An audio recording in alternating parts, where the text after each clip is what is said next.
पूरी कूलिंग लेके बैठा रहा हूँ दुकान के ऊपर कहीं वो कह रहे हैं कि इस घर को क्या हो गया क्या नहीं हुआ हो जाएगा, सही में मुझे जल्दी से ठीक हो। बच्चे भी उदास हो जाते हैं बेचारे, इनको भी अंदर घर को किसके लिए तू रो मत।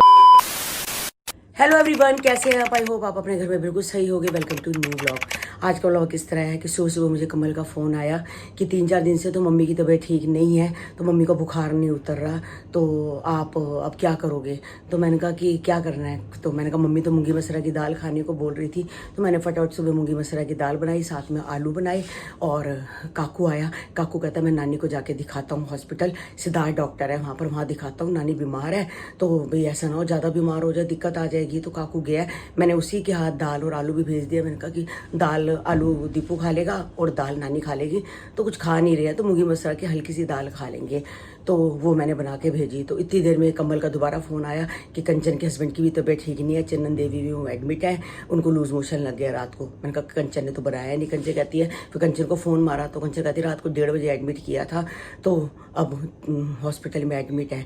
तो वही है, फिर वही काम में मैं लगी हुई थी, बस वही काकू पहुंचा है, जो डॉक्टर का नंबर लिया है, तो डॉक्टर का नंबर 95, यानी कि आप हिसाब लगाओ 95 नंबर डॉक्टर का। मम्मी बैठी वहाँ वेट कर रही है, अब अभी भी मतलब कि नंबर नहीं आया, तो वहाँ बैठे हैं। उस सीमा ने मुझे बोला कि चल तू तैयार हो जा, जिया जी को रोटी खिला दे, सबकी रोटी वोटी बना ले, तू भी खा ले, तो हम चलते चंदन देवी दीपू का पता करके आते हैं। तो पता नहीं किसकी नज़र लगी है, घर में क्या हुआ है क्या नहीं हुआ। मम्मी यहाँ से बीमार है, यहाँ से कंचन के जो हस्बैंड है वो बीमार है, और मेरा भाई है, बस वो दिन पर दिन सूखता ही जा रहा है, सूखता जा रहा है। आप देखो ब्लॉग में देखो तो पतला होता जा रहा है, उसको भी डॉक्टर को दिखाना है, पता नहीं क्या हो गया क्या नहीं हुआ। तो बस मेरी सीमा मेरी वेट कर रही है, तो बस रिक्शा करती हूँ, फटाफट ये जा रहे हैं शॉप पे और मैं फटाफट जाती हूँ, तो जाके दीपू का पता करके आती हूँ, क्योंकि पास ही हॉस्पिटल है, चले जाते हैं। तो सीमा कहती है मैं और तू चलते हैं। बस घर के पास ऑटो ही मिल गया था, तो मैंने ऑटो ही कर लिया। मैं कहा ऑटो से जल्दी पहुँच जाऊँगी। सीमा मेरी वेट कर रही है जेल रोड पे ओम स्वीट के बाहर, तो मैं वही भैया को कह रही हूँ कि पहले ओम स्वीट चलो, ओम स्वीट से उसको लेके फिर हम चंदन देवी चलेंगे, वही रास्ता पड़ेगा।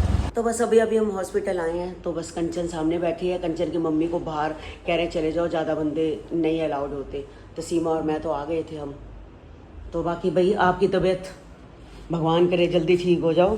सारों देखो ये बीमार, ऊपर से सीमा के हस्बैंड बीमार, आप बीमार, सारे दामाद बीमार हो जाएंगे तो बड़ा मुश्किल हो जाएगा। सही में मुझे जल्दी से ठीक होके घर चले आओ। हाँ क्या हो क्या है ये समझ ही नहीं आया। सारे आदमियों ने बिठा के नजर उतारनी है। मैं तो कहनी है सारे आदमियों की नजर उतारनी पेगी, सारे दमादा दी, नानी को, और नानी खुद बीमार है, मम्मी भी साडा दीपू कमजोर हो ही जा रहे हैं, कुछ समझ नहीं आ रहा सीमा।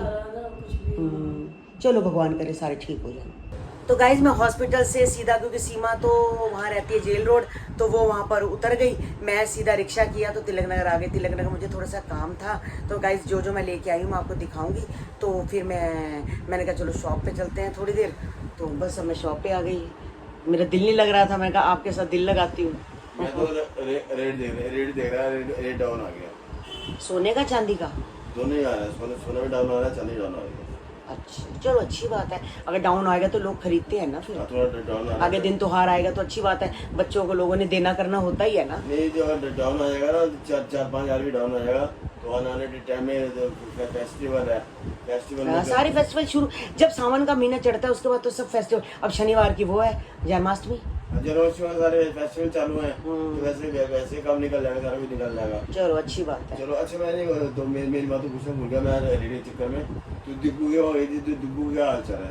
हाँ ठीक है, लूज मोशन थोड़े से लगे थे, बार बार परेशानी हो रही थी। रात को कहते हम हॉस्पिटल लेके गए तो उन्होंने कहा एडमिट करा लो, फिर हम दूसरे हॉस्पिटल लेके गए, उन्होंने भी कहा, तो कहती फिर मैंने सोचा कि एडमिट कराने में ही भलाई है, तो ग्लूकोज चढ़ जाएगा, थोड़ी वीकनेस आ जाती है, तो देखो थोड़ी सी, अब देखो ऑफिस जाने वाले बंदे को फिर परेशानी होती है, वीकनेस, इससे ग्लूकोज से ये है कि पूरा पड़ जाता है, हाँ रिकवरी हो जाती है। लेकिन ये एक बात समझ नहीं आई, ये तो जो सुबह जाता है घर से खाना लेके आता है, ऑफिस में खाता है, फिर आके घर में खाता है। वो ऑफिस में थोड़ी मीटिंग वगैरह होती है ना, तो थोड़े आपको पता है मीटिंग वाले बंदे जैसे अब सारे इकट्ठे हो गए, तो थोड़े सा खाना पीना हो गया, 1-2 दिन से कह रहा हो रहा था ऐसे। 1-2 दिन से हो रहा था, बाहर की स्नैक्स, हाँ बाहर का, हाँ स्नैक्स खा लिया, कन्नू ने खा ली 2 दिन, उसकी तबीयत खराब हो गई, हाँ बाहर का। हाँ आज सीना कह रही थी निखिल को भी बुखार है, निकलो बुखार है, रात को तो ठीक था। अच्छा। अभी फोन करके पूछती हूँ निखिल से भी। निकले पूछ रहे हैं क्या आ रहा क्या नहीं। असल में क्या है आजकल ना बरसाती मौसम है, बरसात सब बाहर का ना थोड़ा सा खाओ।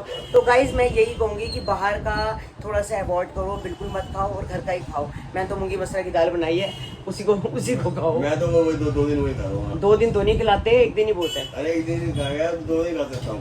चलो बाहर का ठीक। कुछ नहीं खाऊंगा, ठीक। तला वाला ये वो गया कुछ नहीं खाऊंगा। ठीक है। ललता को पता चल गया कि मैंने केला नहीं खाना और ललता अपना रोज डेली नित्य नियम पपीता अपना काटना स्टार्ट हो गई है। हाँ तो ठीक है गाइस, हमारा कन्नू भी है, पपीता बहुत शौक से खाता है। क्या कहता है मेरा पेट उससे सही रहता है। तो इनके लिए भी केला मना हो गया, केले लाने मैंने बंद कर दिया। मैं कन्नू के लिए लाती हूँ केले, क्योंकि वो स्मूदी बनाता है। तो पपीता इनके लिए अच्छा है। तो देखो गाइस, दुकान से आए हैं, 2:30-3 बजे की रोटी खाई हुई है। मैंने दुकान पे बिस्किट भी रख दिए हैं इनके लिए, वो वाले कौन से लेके आई थी, मैरी के। हाँ मैरी के बिस्किट रख दिए। आते ही मैंने सबसे पहले पपीता काट के दे रही हूँ ताकि पपीता खाओ, फिर घंटे 1.5 घंटे बाद अब दवाई खाना, फिर घंटे 1.5 घंटे बाद आप रोटी खा लो। हाँ तो पपीता अच्छा होता है। एक वक्त था गाइस जब मैं पपीता लेके आते थे ना, मुझे पपीता काटना नहीं आता था। मैं कहती भाई पपीता मुझे काटना नहीं था, आप काटो। अब मैं इतनी एक्सपर्ट हो गई हूँ 10 साल से पपीता काट काट के, यानी कि आज मैं पपीते की दुकान भी खोल सकती हूँ। और मैंने पपीता काटना बंद कर दिया। हाँ मैं पता क्यों नहीं काटता, देर नहीं करता, वो अब तू करती है ना इसलिए। हाँ देखा, मतलब सारा काम उसे कराओ। सारे हम तय करते हैं। हाँ, तो गाइस मैं आराम से दुकान खोल सकती हूँ, बड़े प्यार से, इतना प्यार से पपीता काटती हूँ, फर्स्ट क्लास। पहले मुझे बिल्कुल नहीं आता था। अरे अच्छा एक बार समझ नहीं, केले पड़े हुए हैं, 4 केले दिखे सुबह, मैंने अभी कहा 4 हैं, कन्नू के केले नहीं खाया आज। मुझे क्या पता, मैं तो आपके सामने कंचन के हस्बैंड को देखने के लिए गई हुई थी। हाँ। फिर मैं तिलक नगर चली गई, वहाँ से मुझे सामान खरीदना था, फिर मैं शॉप पे आ गई, शॉप से अब घर आई हूँ। अच्छा ना उसे केला खाया है ना स्मूदी भी है, कुछ नहीं भी है। चलो कोई बात नहीं, पूछ लेंगे, आएगा तो अभी आएगा ना ठहर के। हाँ। तो मैं उससे पूछ लूंगी। तो ये देखा कल सूट के ऊपर चाउमीन गिर गई थी। हाँ मालूम है।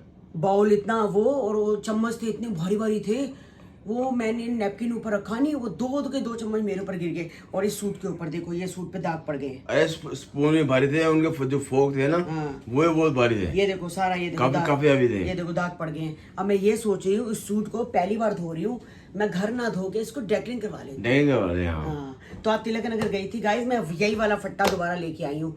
तो मेरे को ये सबसे ये वाला माय चॉइस। गाइस कभी भी आप लेके आना, हमेशा ये लेके आओ। देखो इसमें 5 है, 1 2 3 4, ये 5, क्योंकि बीच में नहीं होता ना। हाँ। तो क्या होता है जब हम खड़े होते हैं तो उसको सपोर्ट नहीं मिलती, बैलेंस खराब होता है।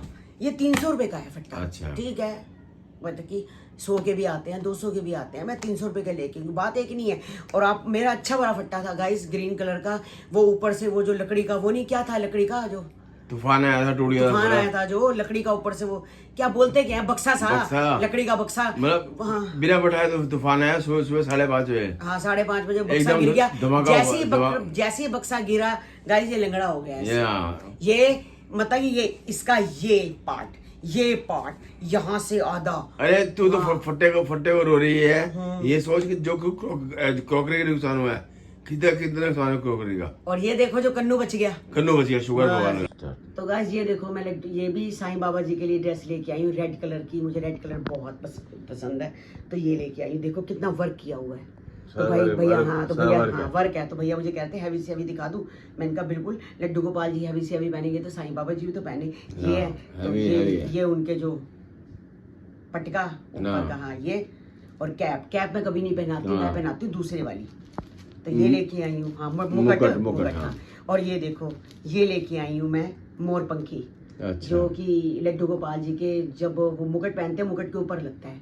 अच्छा, जन्माष्टमी के लिए? हाँ जन्माष्टमी के लिए। नहीं पुराने तो मेरे पास हैं, और मैं चाहती हूँ कि हर चीज ड्रेस नहीं पहनेंगे तो ये भी नहीं हो, जन्माष्टमी ऐसे नहीं होनी चाहिए। हाँ नहीं हो। और ये लेके आई हूँ 3 इनके आसन, जो जब ये वो क्या नाम है, इन जहाँ जिस मतलब आसन पे बिठाते हैं, तो उनके लिए देखो ये आसन है छोटे, मतलब वैसे ही है अभी अपने के लिए। तो ऐसे 3 है ना, एक साईं बाबा जी बैठते हैं, एक पे लड्डू गोपाल जी, एक दूसरे लड्डू गोपाल जी। बस यही लेके आई हूँ गाइस, अभी कुछ नहीं खरीदा है। तो अभी धीरे धीरे सामान खरीद रहे हैं। अभी मुझे झूला भी लेके आना है, निक्की तो झूला ले आई है, मगर मैं अभी नहीं गई। तो मैं तो साईं बाबा जी की ड्रेस का बहुत था, तो मैंने कहा शिरडी से तो मैं कम से कम इस बार 10-12 ड्रेसें लेके आऊँगी। पड़ी रही दिन त्योहार पे गाइस, बहुत काम आती हैं। तो अब ये देखो, साईं नहीं थी तो मुझे लानी पड़ी। अब लड्डू गोपाल जी नई ड्रेस पहने और साईं बाबा जी ना पहने, ये कैसे हो? और शिरडी से आएगी तो सबसे बड़े आएगा काम जो फिट करवाना है, जो टूट गया था उसको फिट कराने का, तो फिर उसको क्रॉकरी लाएगी, अलग अलग तरह की क्रॉकरी इकट्ठी करेगी। अभी फिलहाल मेरे को मेरा फोकस सारा जन्माष्टमी की तरफ। नहीं पूरा उसमें तो पूरा महीना लग जाएगा। हाँ तो कोई बात नहीं, मैं सब आके सब पूरा महीना, जन्माष्टमी निकलने दो पूरा महीना। उसके बाद तो गाइस पता नहीं हमारे घर को किसकी नजर लग गई है, किसकी नजर लग गई है कि मैं कितनी देर से आंखों में मेरे आंसू है, मेरे को रोना आ ही जा रहा है। मैं जब हॉस्पिटल देखने के लिए गई तो वहां पर जाते ही सबसे पहले उनकी मदर इन लॉ ने कहा कंचन की कि क्या हो गया तुम्हारे घर के दमादों को। सबसे पहले कहती है कि आपका नाम लेके बोला कि तरुण का ऑपरेशन हुआ। बेचारे 2 महीने तक कितने परेशान रहे हैं। उसके बाद उन्होंने बोला कि विक्की सीमा के जो हस्बैंड है उनको भी अटैक आया, वो अपना इलाज नहीं करा रहे हैं, वो भी अपना इलाज नहीं करवा रहे हैं। और देखो अब कंचन वाले जो उनके हस्बैंड है आज वो हॉस्पिटल में मतलब एडमिट हो गए। वो कह रहे हैं कि इस घर को क्या हो गया है, क्या नहीं हुआ, मेरे को कुछ ही बीमार भी ऐसा क्या हो गया है कि भाई नजर उतारो घर की। कहता सारे दमादों को इकट्ठा करके उन सबकी नजर उतारो। इस बार तो दमाद पे ही सब कुछ मतलब बुरा हो रहा है, सबके सब गाइस बहुत परेशान हो रहे हैं। और मेरे को पूरे 2 महीने भूत है, 2 महीने मेरा दिल जानता है मैं कैसे भूखता हूँ। पूरी कुली लेके बैठा रहा हूँ दुकान के ऊपर, कहीं ऊपर डॉगी बीमार परेशान, पूरी रात। ऐसा लगता है कैसे पैसे लगता है, शरीर से शरीर लगता है, धन से दंद लगता है। और दूसरे को जो तकलीफ होती है आने जाने तकलीफ अलग। हॉस्पिटल में देखो ड्रिप चढ़ी हुई है ना,